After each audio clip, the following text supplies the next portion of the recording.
Hello and welcome to some more Star Citizen. Today I wanted to talk about servers, instancing, plans for network optimization, and what we're going to get in 3.0 alpha, but also for the future of that MMO Star Citizen. What we're going to get, all those optimizations, what do they plan?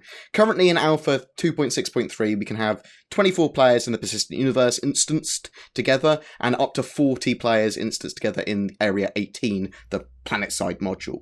Performance in the Persistent Universe is sluggish at times, largely due to network code and server performance issues.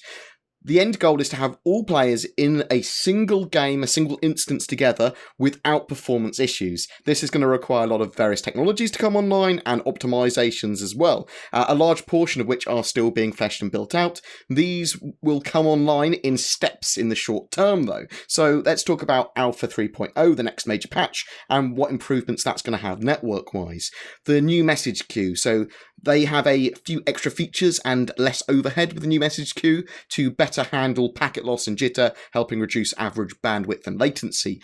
Physics serialization is going to fix a few long-standing threading issues between the network and physics code for optimization and maintainability in the future.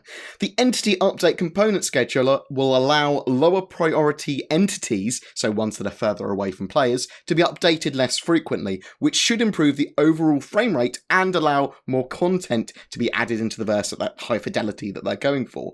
Also, we've got the Amazon Web Service migration, so all the servers are migrating over to AWS. They're going to be providing basically the back-end servers for everything, a more powerful, scalable amount of servers worldwide as well. This should allow for much better server-side performance as well across all the different services. Persistent data is getting refactored as well. This is required to support gameplay features in 3.0 and the future of Star Citizen, but it's also laying the framework for a lot more future improvements too.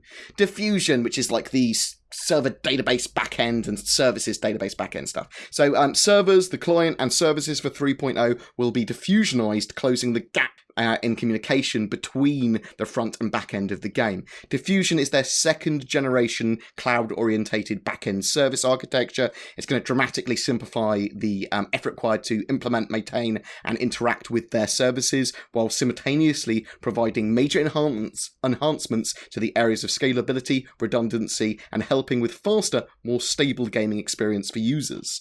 Object container streaming. So, we talked about this a lot, the object container streaming and the megamap.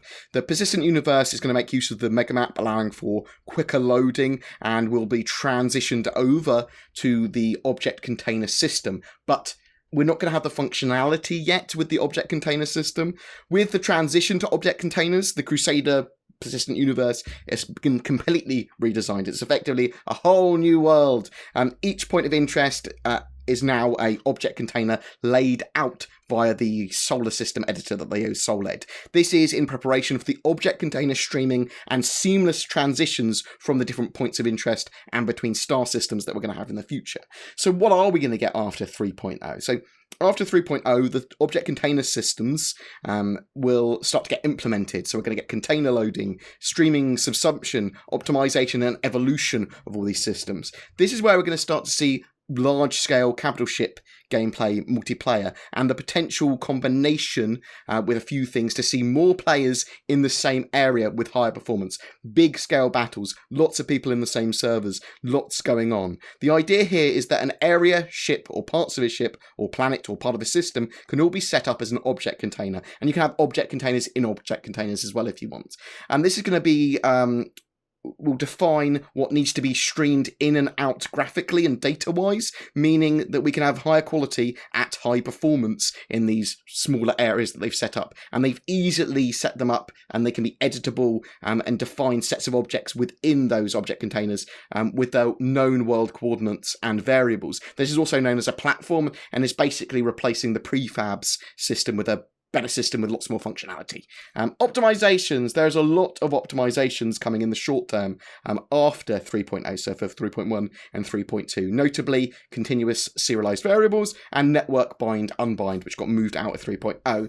These will vastly improve parts of the network code, creating and storing network data more efficiently, and eliminating network updates for entities that are far away from the clients. So this is greatly reducing the amount of work the network code has to do, helping improve server performance, and a greater proportion of client bandwidth can be spent on entities close to the client. So it's just a significantly more efficient way of doing things, especially when you're going to have those huge capital ship battles, those huge fights with dozens of ships. Server optimizations as well. So those AWS servers and the servers of the game will constantly be tweaked and optimized over that time. They're going to continually improve them. They're also planning to make better use of the server hardware, allowing them to use more CPU cores on their virtual machines. The goal here is to have as few game servers per virtual machine as possible, each utilising as many cores as possible. Just efficiency again. Instead of trying to fill all a virtual machine's cores by stacking many servers onto it, they're going to be able to fully utilise those cores on just one or two servers. The idea there is to get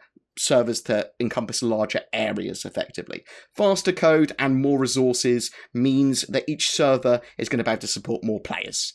Server meshing. So server meshing is probably the most important part of getting all the players into the same game instance in the future together. This basically, server meshing connects seamlessly multiple servers together. Each server will take on a processing load for a region of space, and these regions will be able to adjust their boundaries to best balance at that load with their neighbours. You will be able to see and fire across boundaries and move between one server and another seamlessly as you fly through space. You're not going to even notice. They will be able to dynamically add and remove servers to suit the current level of demand and players there. This also allows them to scale almost without limit, keeping, well, there are going to be limits, keeping everyone in the same instance. And it should be possible to have quite a large battle just on a single server.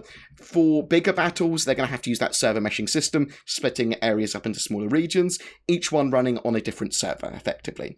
This will be done all behind the scenes, and new servers will be spun up to share the load as more ships arrive or as ships move around, or as the existing server gets close to being overloaded. The idea is to have these servers transitions entirely seamlessly, and it's the importance of those other network improvements starts to come into play then, and object container streaming, and all of that needs to come together for the server meshing to work effectively. There is a problem, though, that they still need to figure out, which is how to handle everyone heading into the same place at the same time. This can be solved possibly via network engineering, or if not, then a gameplay mechanic preventing too many players in a very small area at the same time. There are always going to be limits on how big battles can get, but they're going to continue to improve and optimize these systems to get as many players in as possible. So you don't have to worry about that. There's literally the goal of that Star Citizen MMO is to have everyone in exactly the same server at the same time, and as many people as possible to have a fight together. The servers run at 30 ticks at the moment, and I don't believe that's going to change. If they do get to a point in the future where they have everything else perfectly in, they might try and up the ticks. It's possible that we would probably see that in Arena Commander or Star Marine before we saw it anywhere else, if they are going to increase the ticks for better performance that way, because they're enclosed environments with a lot less going on than a persistent universe. But I hope that's given you some understanding of some of the network optimizations coming to Star Citizen in the near future, and what they're trying to do in the far future, or towards the release of the game. And they're trying to get everyone into the same instance. Basically that. Every month we try to give away a ship. For May, it's an Avenger Titan. All you need to do is be subscribed to my YouTube channel and comment on any of my Star Citizen content during that month. Do you have any questions about networking or servers for Star Citizen? Some more direct questions, as this was more of a larger overview. Do you have any questions for me or about Star Citizen's development in general, or ideas for videos? A special thanks to my Patreons who allow me to create the amount of content I do, especially now more than ever. You guys are amazing. If you're interested in becoming a Patreon, check out the links below, as well as everything else we've talked about. I'll try and link everything down there. Thank you so much, guys. You are the best audience I could have possibly ever have. Please don't forget to like and subscribe, as it really does help me, and I will see you in the verse.